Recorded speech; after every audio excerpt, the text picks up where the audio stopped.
Most people think paying off debt is just math, but the method you choose could be the difference between finally getting free and quietly giving up 6 months in.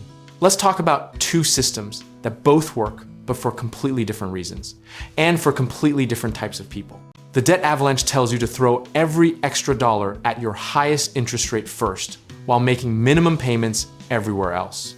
On paper, it is the single most cost-efficient strategy you can execute, period. The debt snowball, on the other hand, says forget the interest rate, attack the smallest balance first, kill it, then roll that payment into the next one. Dave Ramsey built an empire on this idea, and millions of people have crawled out of debt because of it.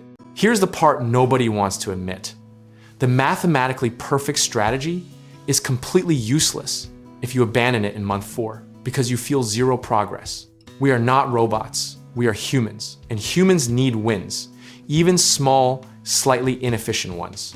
Think of the avalanche, like paying the least amount at a restaurant by splitting the bill perfectly down to the cent, technically correct, socially exhausting, and nobody actually enjoys it. The snowball is leaving a round number tip that makes you feel good and keeps you coming back.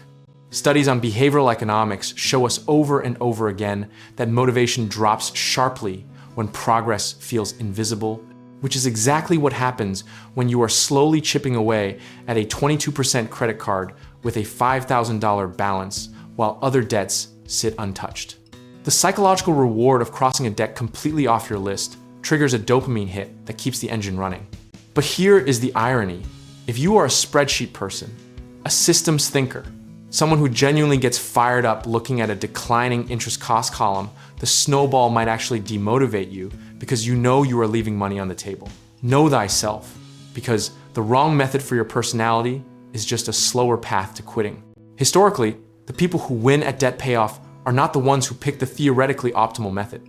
They're the ones who stayed consistent for 18, 24, sometimes 36 months without going off script. Discipline, shown over time, always outperforms cleverness shown once.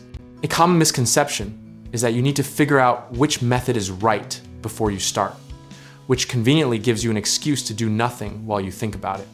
Pick one, start this week, and remember that a good plan executed now destroys a perfect plan executed never.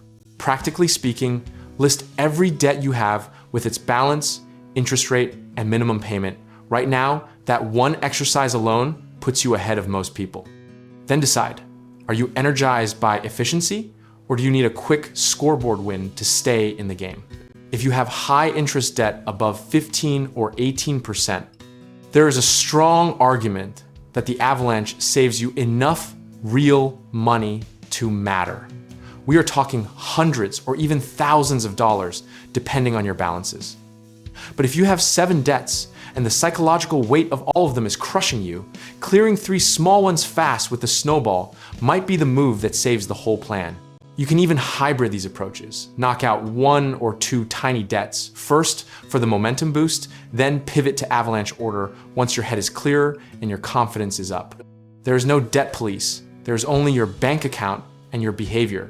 At its core, this whole conversation is about the gap between what works in theory and what works for you specifically. And closing that gap is the only financial literacy that actually matters. Process beats conviction. Consistency beats intensity. And showing up every single month beats having the perfect system that you only follow perfectly in your head. Debt freedom is not a math problem that needs solving. It is a behavior problem that needs managing. And the method you will actually stick to is always the right method.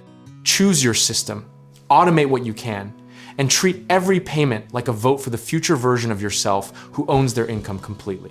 And when you are ready to put that freed up cash flow to work, whether that means investing in real estate, tackling a home renovation, or connecting with the right lender, check out our links in the description below because we can help you get started.